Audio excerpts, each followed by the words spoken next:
आपसे पूछने के लिए आया हूं, क्या आप केजरीवाल को ईमानदार मानते हो कि गुनहगार मानते हो? कि वो ईमानदार है या गुनहगार? वो चाहते तो ये भी पूछ सकते थे कि वो कट्टर ईमानदार है या कट्टर बेईमान, क्योंकि केजरीवाल ने खुद को केवल ईमानदार कभी माना ही नहीं। उन्होंने अपनी ब्रांडिंग कट्टर ईमानदार शब्द से की। बहरहाल अपने को कट्टर ईमानदार की जगह ईमानदार वाला सर्टिफिकेट दिलाने की भूमिका बनाने के बाद उन्होंने एक बड़ा ऐलान कर दिया। मैं दिल्ली की जनता से पूछना चाहता हूं, मैं देश की जनता से पूछना चाहता हूं कि क्या केजरीवाल ईमानदार है कि गुनहगार है? दोस्तों, आज से 2 दिन के बाद मैं सीएम की कुर्सी से इस्तीफा देने जा रहा हूं। मैं दिल्ली की जनता से पूछना चाहता हूं, मैं देश की जनता से पूछना चाहता हूं कि क्या केजरीवाल ईमानदार है कि गुनहगार है? अब इन दो बयानों को सुनाने के बाद हम आपको बताते हैं कि अरविंद केजरीवाल पर एक ही मुंह से दो गले यानी दोगले वाली बोली बोलने का आरोप क्यों लग रहा है। इसकी कई वजह हैं। हम इन तमाम वजहों पर बारी बारी से चर्चा करेंगे। बस आप वीडियो के अंत तक बने रहिए हमारे साथ, और अगर आपने अब तक हमारा चैनल सब्सक्राइब नहीं किया है तो ये पूरा विश्लेषण सुनते सुनते कर्तव्य पथ को सब्सक्राइब कर लें।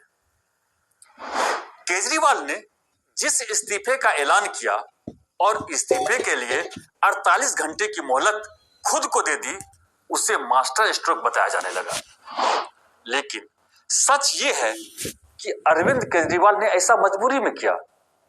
क्या थी ये मजबूरी, ये हम बताएंगे।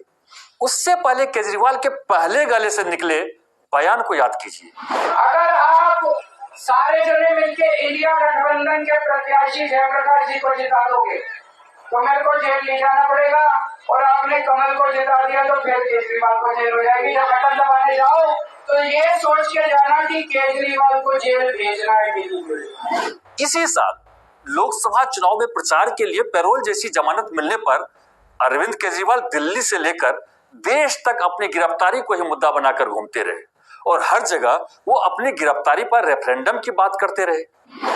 केजरीवाल ने साफ साफ कहा कि जनता अगर उनके उम्मीदवारों को वोट देगी तो वो जेल नहीं जाएंगे। अगर उन्हें जेल नहीं भेजना है तो वोट आम आदमी पार्टी या उनके गठबंधन को दे। लेकिन हुआ क्या?